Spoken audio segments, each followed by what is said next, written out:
This is Chit Chat, the encouraging one another podcast.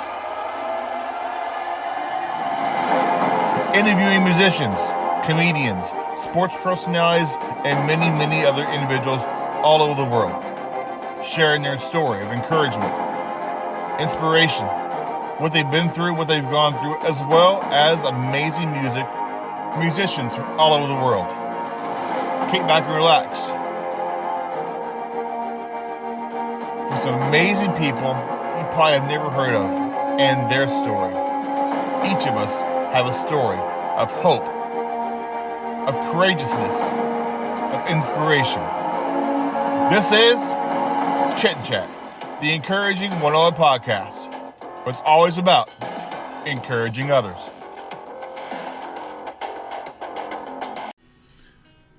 Hello, everyone. Welcome back to Chit Chat, the encouraging one-on-one podcast. I'm your host, Jody Sheffield, and we're so excited to have you back for another fun, encouraging, uplifting podcast. And this interview and podcast can now be heard on totalmixradio.org, all over Spotify, Anchor, iHeartRadio, wherever you find your podcast. I'm so excited today, my show and my guest having on. The guest I'll be talking to has not only traveled around the world, she's also lived around the world in 6 countries and 50 regions around the world. But I'll be sharing about her in just a second.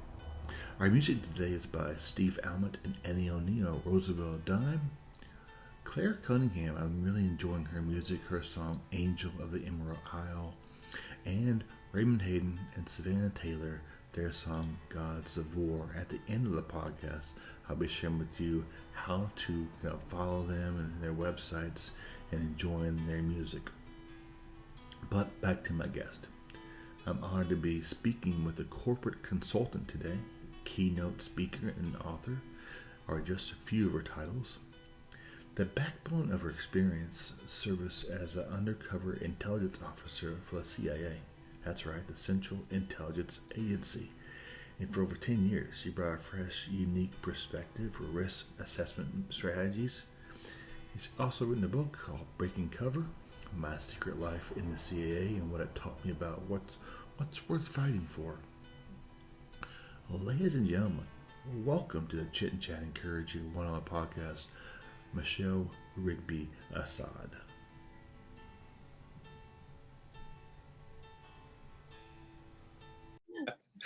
Ladies and gentlemen, I'd like to welcome Michelle Assad today to the Chit and Chat Encouraging One-on-One podcast. And before we dive into fun conversations, I'd like to throw some icebreaker questions at my guest to kind of get the balls rolling. You ready? I'm ready.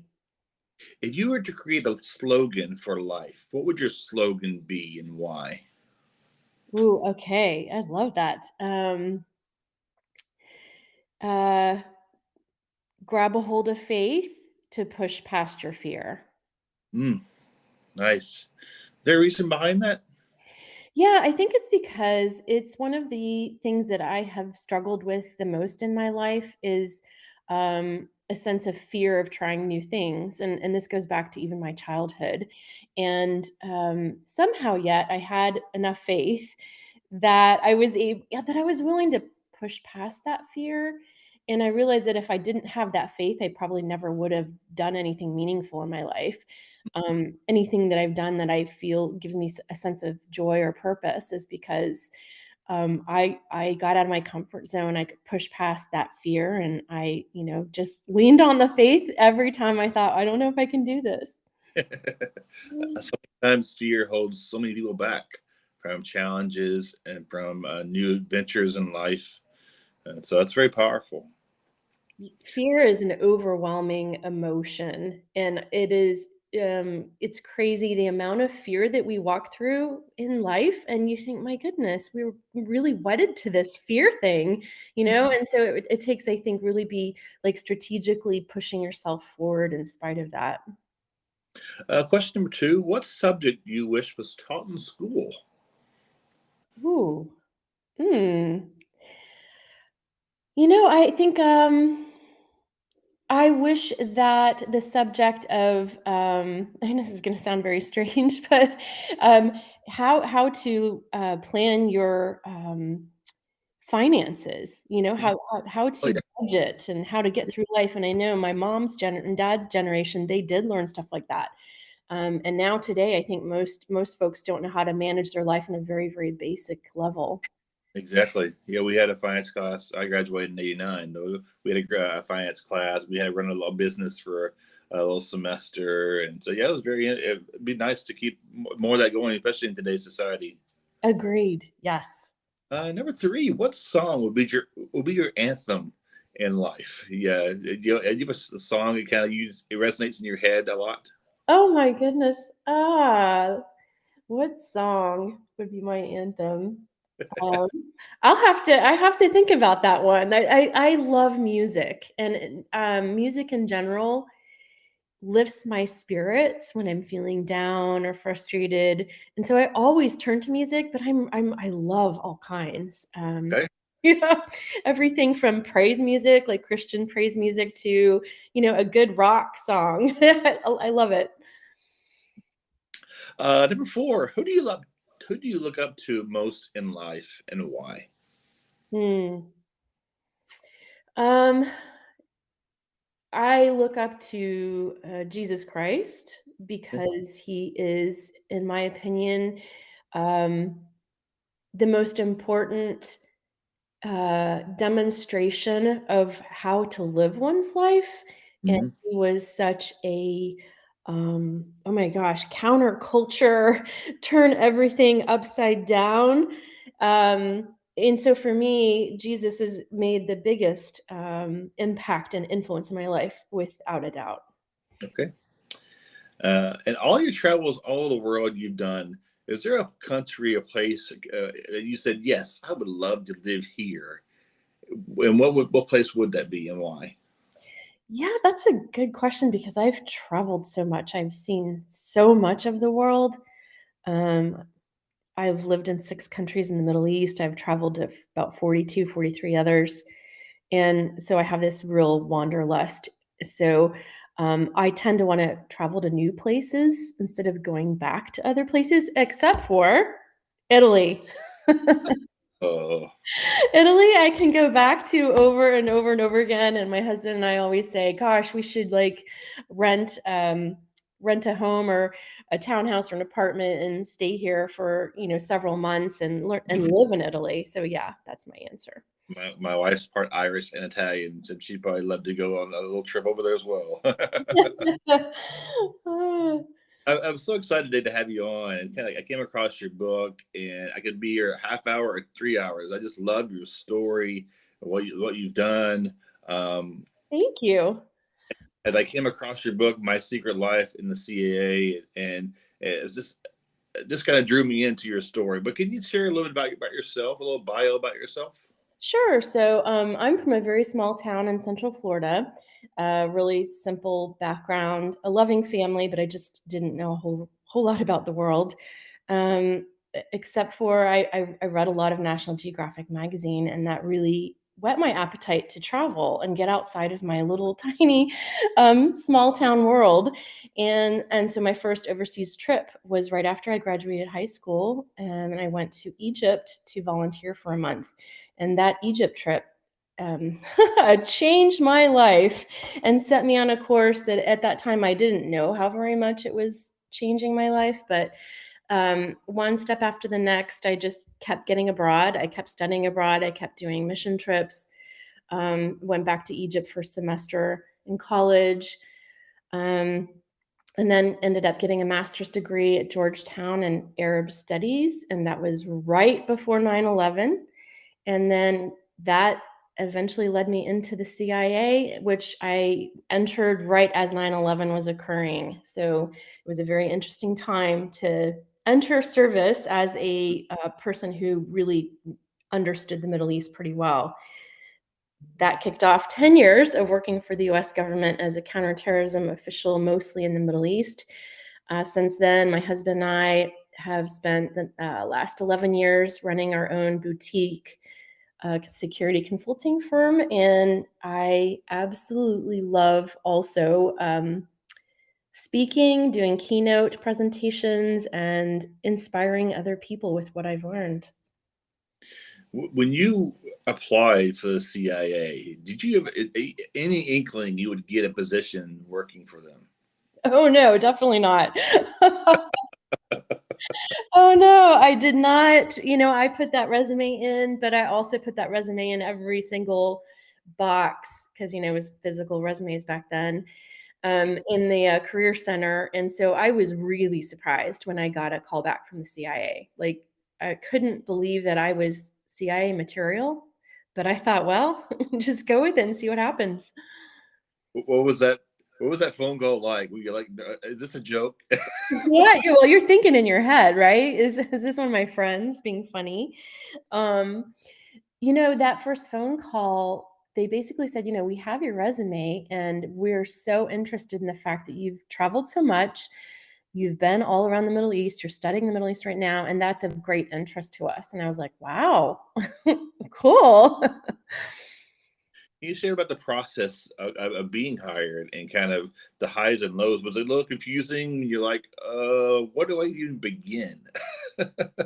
Yes, it is extremely intimidating because you don't know what you're getting into and you're not told very much. So as you go through this vetting process, which is pretty long and um, pretty crazy, by the time you get done with all of the polygraphs and background investigations, all these really deep interviews, the CIA knows a lot about you. And through that process, they keep telling you a little bit more and a little bit more as you get through it. And you by the time you get in, you still don't know. I mean, you really don't know what you're signing up for. It requires a giant leap of faith and say, I don't know if I'm going to be good at this. I don't know if this matches my personality or my skill set, my knowledge. But again, I'm going to push past that fear and I'm going to give it my best try and see what happens.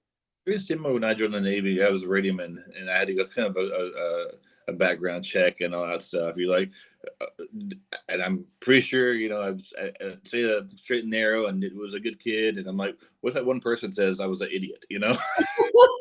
Right. Right. So true. But when you first walked into that building, the CIA building, and a good portion of our movies we see the CIA Memorial Wall. Did it Mhm. really do when you kind of walk by that wall and seeing the stars of the people who have defended this country? Oh my goodness. There's such a feeling, it feels very surreal because you have seen this in the movies, but you never imagined seeing it with your own eyes. You never imagined walking over the seal. You never imagined looking at those stars of all of those who sacrificed. And it's a very, yeah, it's a very profound experience of like, gosh, I hope I'm enough for this. Mm-hmm. Yeah. To give you more of a purpose and more of a meaning that when you are hired there, that I need to do the best of my abilities. Well, it was interesting because, literally this was on the heels of 9/11. So if you recall, just in a few months right after 9/11, we had such a groundswell of patriotism and a desire to serve our country. And I thought, well, I cannot even believe that I am starting work right, at that time, we were just trying to stop the next terrorist attack. We were scrambling, and to already have been in the pipeline pre 9/11, to already be on my way into the CIA, it was quite a moment where you thought, well, what an amazing opportunity to serve my country when they need me the most, and when this expertise, having a knowledge of the Arab world was like, I would say on September 10th, not all that interesting, and September 12th, boy, they couldn't find enough people who knew that area. Definitely. I watched a lot of your videos, a couple of interviews, and you and your husband were both working for the CIA, and at times you did ops together. How cool was that working together, knowing your husband and your wife had your back? Oh, it's the best. Because I think who knows you better than your spouse? And your spouse knows where your strengths are and what your weaknesses are, and so they can, say, "Hey, did you think of this?" or prepare your head for XYZ. So having your spouse looking out for you or helping prep you was, he was probably the most, um, He provided me with the most support out of anyone I worked with. That's my next question. Is really who is did he encourage you and vice versa during all the stuff you went through? Oh, yeah, 100%. We really only had each other most of the time. I had a few good bosses at the CIA, but by and large, we had terrible bosses, and so there was, awful management practices. So we really were kind of like just had each other to rely on. Share some of the mental and physical training that goes into uh, being an operative, and how tasking that was for you. Yeah, and it requires everything. It requires mental focus. It requires emotional stability. It requires, intellectual effort, strong intellectual efforts. It requires so many things of you. So it's a very, they tell you when you get into the CIA, this is not a career, it's a lifestyle. I Mm. mean, you're jumping in the deep end of the pool. And your life while you work for the CIA, especially those of us who worked abroad overseas, um, you don't get to go home at night and go out to dinner with friends or family. You don't do any of that. You really are on the ends of the earth, steeped in your profession, and there just isn't a lot outside of that. And for 10 years, you worked for the CIA, and one day you're like, it was time to step away, time to retire. How difficult was that transitioning to a civilian job? What you had, in your back for 10 years. Oh my gosh, it was so difficult. I think, again, there was a lot of fear because we had seen people leave the CIA and then come back because they couldn't make it on the outside or they didn't feel the same level of purpose on the outside.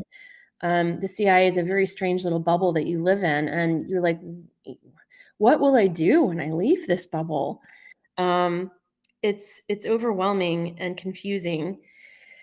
And you don't know what you can do on the outside, and you don't know what you're worth, and you don't have a resume that means anything to anyone, and you really just don't know what course your life is going to take. So talk about it was almost a bigger leap of faith leaving the CIA than it was getting in. But at the same time, Joseph and I felt such certainty in direction at that point. We just knew there were many, many indicators, but there are many reasons why. But we just knew it was time to go. So we're gonna have to make it work.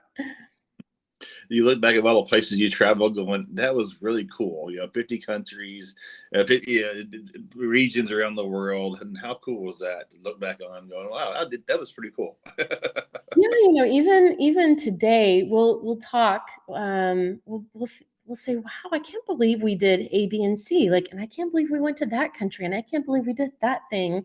I mean, so even today, we still spend a lot of time reflecting on those experiences and actually having a lot of gratitude for them and what we learned.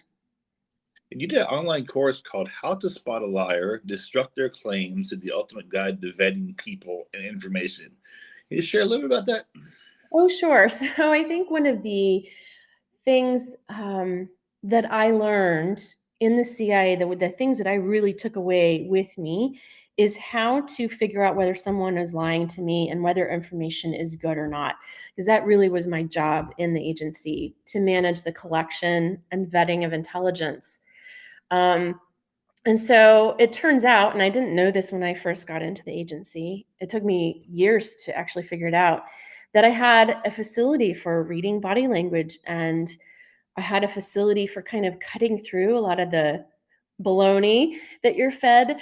Mhm. And unfortunately, in the CIA and in intelligence agencies all over the world, most of what you collect is bad or fabricated or fraudulent. So you have to get really, really good. Well, you don't have to actually. I mean, a lot of people don't ever realize they're dealing with bad information. But I got to a point where I really developed, I honed that skill. And then I find it incredibly fun to teach those skills to other people. Mm. Yeah, because it's not as hard as people think it is.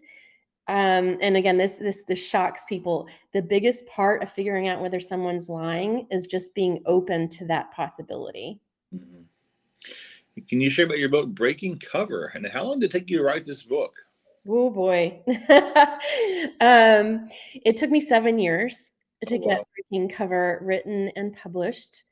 And so for all those people who think, wow, you've done so much with your life and you've accomplished so much, and things look like they're really easy for you. The truth is nothing has ever been easy ever, including that book.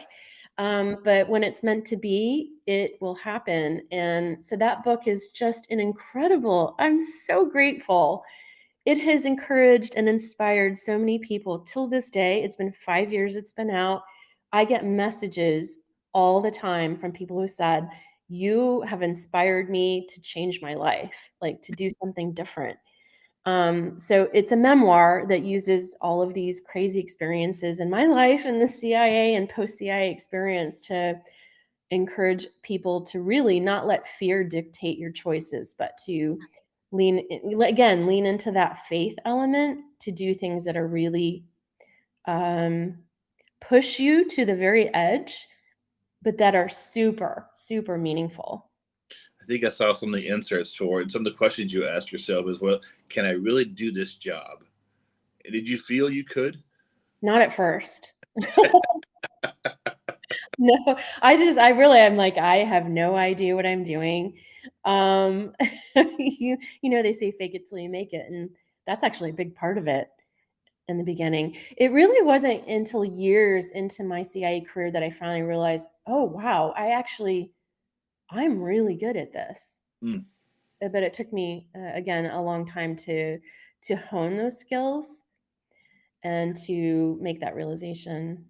And did you feel, I saw the question, another question as well, did you feel like God was calling you for this position, do you think? Yes. I just don't believe I would have gotten into the CIA if that hadn't been God's will for my life. Because there's so many reasons I shouldn't have gotten in, or it's such a difficult thing. And when you think about the tens of thousands of people who apply to the CIA every year, um, getting in with just the vast numbers of people who want to get in who apply, it's kind of miraculous to get in. When you did this book, you kind of piece it together, or you just kind of sit down and just like 7 years, you just kind of stories from the past, and you can just kind of put them on to one a chapter or a series, or how does that work for you? Yeah, so at first, I spent a good couple of years just trying to learn how to write because I had no background on that. And I never actually had any interest in writing a book at all. I ditched that because I didn't like it. It didn't feel right. Then I was encouraged to write a book for women. I was told you have to hone in on a certain audience, which didn't feel right to me, but I did it because this is what I was told. So I wrote a manuscript, probably two-thirds of a manuscript that was geared towards women in business. And then when I finally got a book deal, I got a pitch by two different publishers, and they said, "Well, we don't want the book that you've written. We want a memoir." So what Breaking Cover is actually the third attempt at writing a book. And the writing part was actually easy. The getting anybody to believe me that I had been in the CIA and getting any publisher to invest in someone who had no platform, Mm-hmm. no social media, that was the hard part. You're kind of an unknown. You're like, are you really who you say you are? Yeah, and to be fair, actually most publishers don't care. They don't care if you're real, but they care if you've got a platform. Mm-hmm. And if you've been in the CIA, you won't have a platform. That's the entire point of being undercover. Yeah, And you get. Uh, you can't say I work for XYZ. You just say I worked.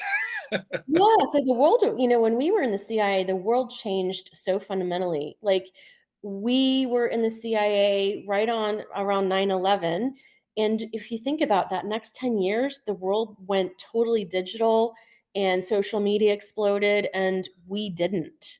Mm. Um, we stayed off of it. So we were disadvantaged when we left the CIA because we didn't have any of that. And then you also have a mindset of hiding and being really careful. So coming out after that was very scary proposition.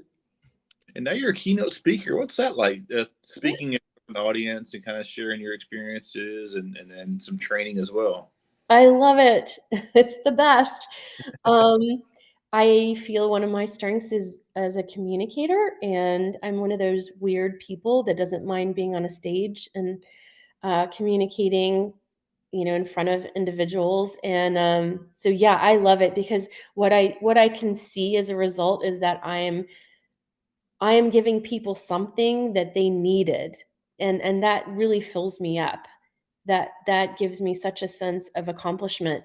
So for me, it's kind of the redemption of a struggle. I struggled so much.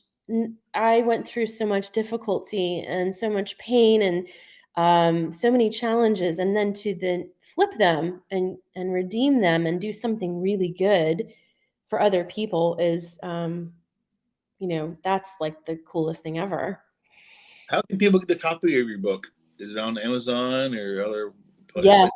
it is everywhere. Wherever you would normally buy your books, it's in every if you go to Amazon, Books a Million, it's digital, it's audio, which is my voice. So yeah, any way you like to read or listen to your book, it's there. And can you share a little bit about what you do and how can people can reach out to you in case they want a keynote speaker or some training and whatnot? Oh, sure. If you come to my website, which is my three-part name, Michelle Rigby Assad, or if you just put in Michelle CIA, you'll be able to find my website. And I go into a lot of detail. It gives you a form you can fill out if you're looking for a keynote speaker or if you need consulting assistance. Yeah, they can come to me via my website or social media. I saw a video in which you shared some spy movie scenes, and I love movies, and I'm like, ooh, this is kind of fun to watch. And the two good reviews they gave on some movies were Argo and Spy Game. I love Spy Game. Eh, Yes. Hear about that a little bit. I love watching that. That was really cool. Yeah, Spy Game was really one of the few Hollywood movies that shows tradecraft and gives a glimpse into training. And I think, Hollywood likes to show a very kinetic side of operations, which is generally not what we do.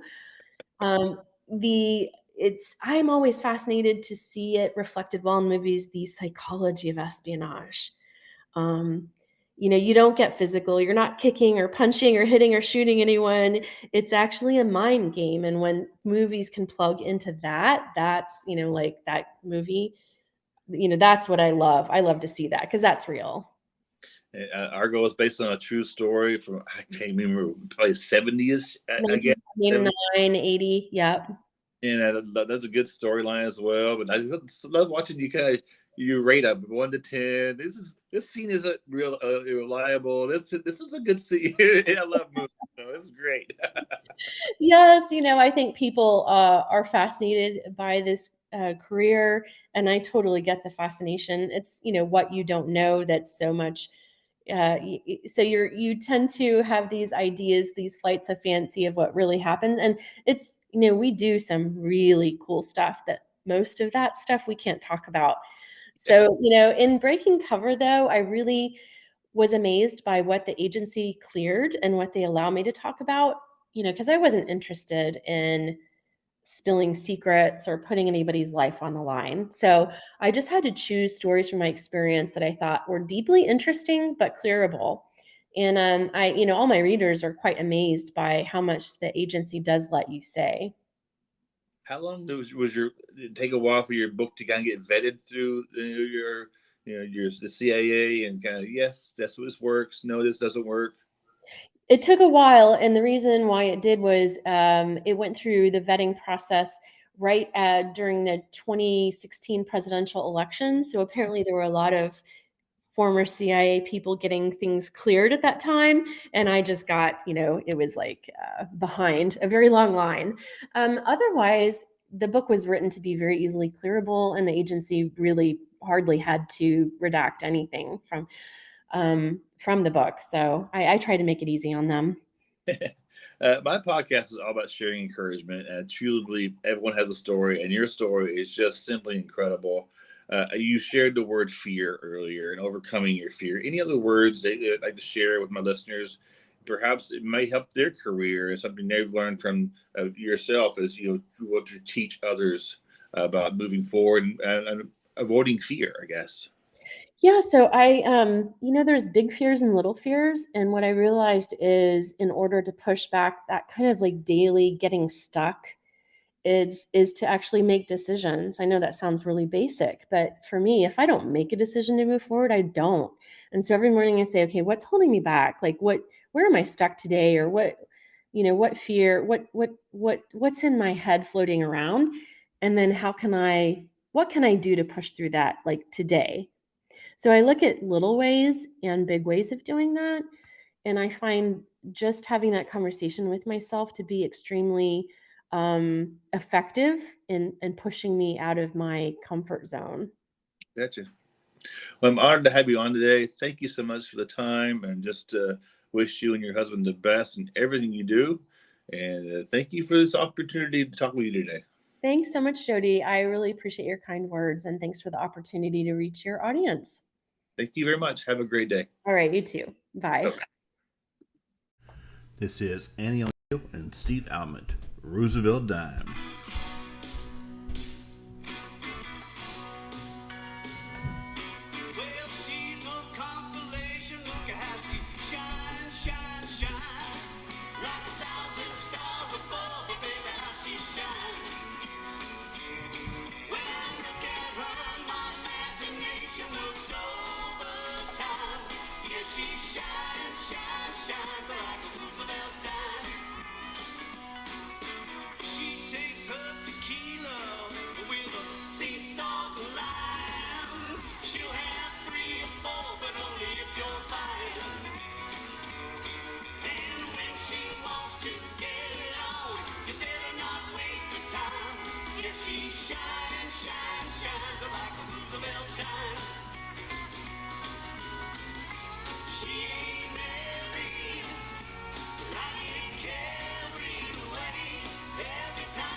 Like to invite you to come on down and check out Go Toys and Games at the Chit Chat Mall in Silverdale, Washington. Why?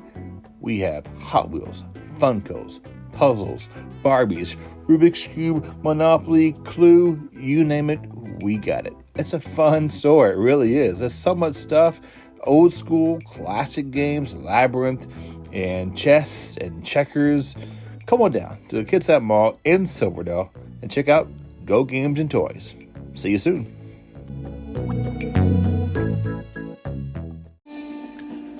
Are you craving donuts? I got a place for you to check out the most delicious donuts around. Come on down and check out my friends at Lone Star Donuts.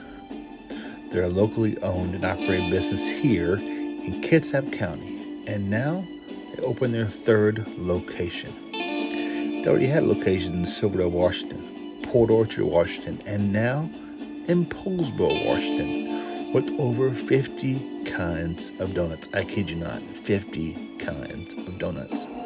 Many are filled, many are maple with bacon, real bacon, not that fake bacon. And now they have clutches. I had no idea what these were, but they're like a yeasty pastry with kielbasa on them, and they're so good. Check them out on Facebook, Lone Star Donuts. Their 3 locations are in Silverdale at 1087 Maury Place. The number is 360-204-5021. In Port Orchard at 2649 Mile Hill Drive. The number there is 360-443-2600. And now in Poulsbo at 21505 Marketplace, Suite 102. We all know you cannot buy happiness, but you can buy donuts. That's basically the same thing, right? Stop by and check out my friends at Lone Star Donuts. You can find them on Facebook as well. Lone Star Donuts, the best tasting donuts around.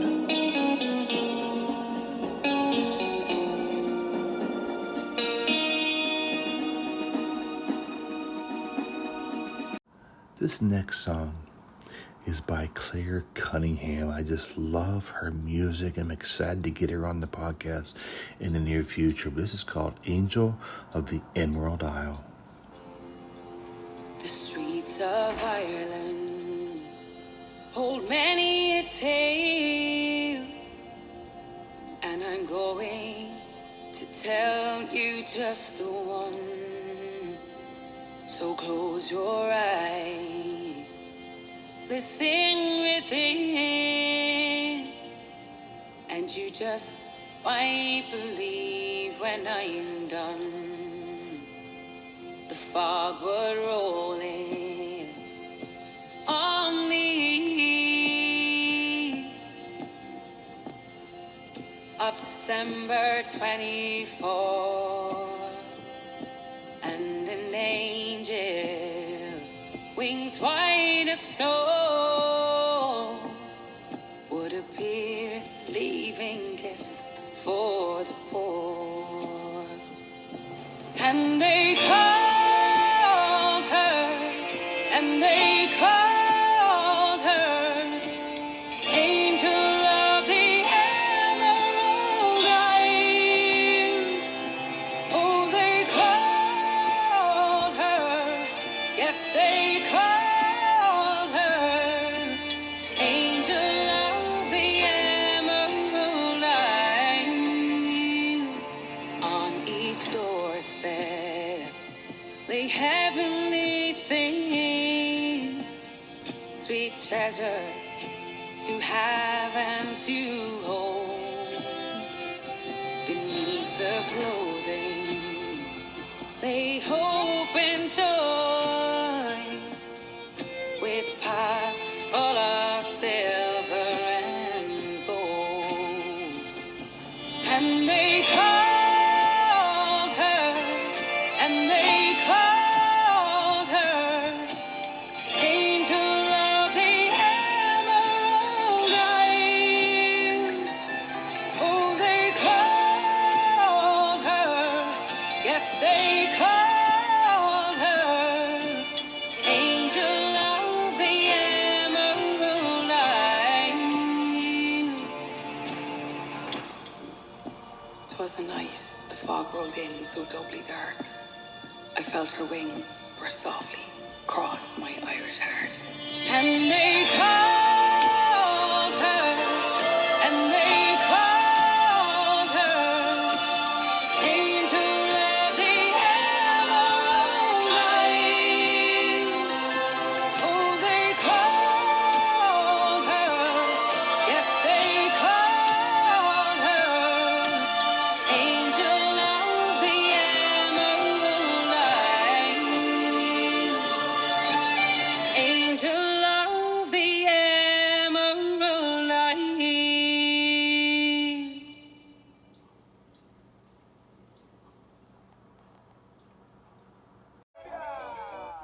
Are you craving some authentic, fresh Mexican food? I am. I want to tell you about two businesses here in Silverdale, Washington. They're both locally owned and operated. They got some of the best tasting Mexican food around. The first one is Tequila Street. They're a local food truck located at 9571 Silverdale Way in Silverdale, Washington. They got some best tasting breakfast burritos you'll ever find, including the Breakfast Tex Burrito, the Breakfast California Burrito, the Breakfast Ultimate Burrito, and my favorite, the Barbecue Pork Burrito. Delicious. They also add items like tacos, burritos, and other great tasting items. Call and place your order today. Go out and pick it up at 360-914-9152. That's at Tequila Street. Also, at the Kids That Mall, Tequila. They have 5 kinds of tacos there. That's right, 5, including burritos, taquitos, taco salads, and my favorite, grilled jalapenos. Yummy. And many, many more delicious items. Also, on Taco Tuesdays, tacos are 50% off. That's right, 50% off. Where can you find that deal, right? Call and place your order today at 360-698-4335 or head over to the website at tequizatacoshop.com and get some more great tasting, authentic Mexican food at Tequila, located at the Kitsap Mall. Their number again is 360-698-4335. I'd like to welcome one of the newest sponsors to the podcast, Mr. Alex Pablo. He specializes in assisting small to medium-sized local family restaurants establishments in enhancing their brand, identify, and cultivate a strong business image. He provides a comprehensive support through the creation and maintenance of professional business website, menu design, printing services, as well as implementing an effective online ordering system. His objective is to empower these businesses to flourish and achieve sustained success and increased online sales in their respective markets. Check out aldentedigitals.com for more information. This next piece I'm playing is called Gods of War, a collaboration between Raymond Hayden and Savannah Taylor. Gods of War was originally released by Raymond Hayden's solo record, Accidental Grace. He asked Savannah Taylor to help collaborate and create their own version of this song. This is a result of it, Gods of War.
Thank you so much for joining the podcast today. It was really fun talking to Michelle Assad today, former CIA agent for 10 years, and it was really fun hearing her story.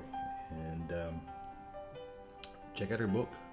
You can find her on just Google Michelle CIA, and you can find her book. And it was really fun talking with her today. Also, thank you to my musicians I had on today: Steve Almond and Eddie O'Neill, their song Roosevelt Dime; Claire Cunningham, her song Angel of the Emerald Isle, which I really, really love; and Raymond Hayden and Savannah Taylor, Gods of War. Each of these musicians can be found on Spotify. They're on YouTube as well. They have videos and songs as well. And thank you so much for being part of this amazing journey, sharing positivity, encouragement, and meeting people from all around the world.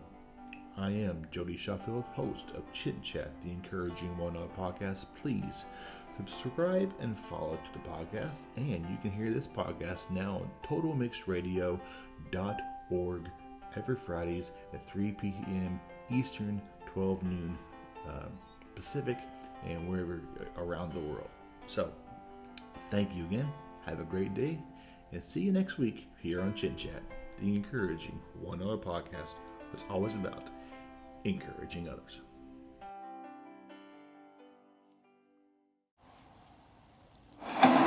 This is Chit Chat, the encouraging one another podcast. It's always about encouraging others.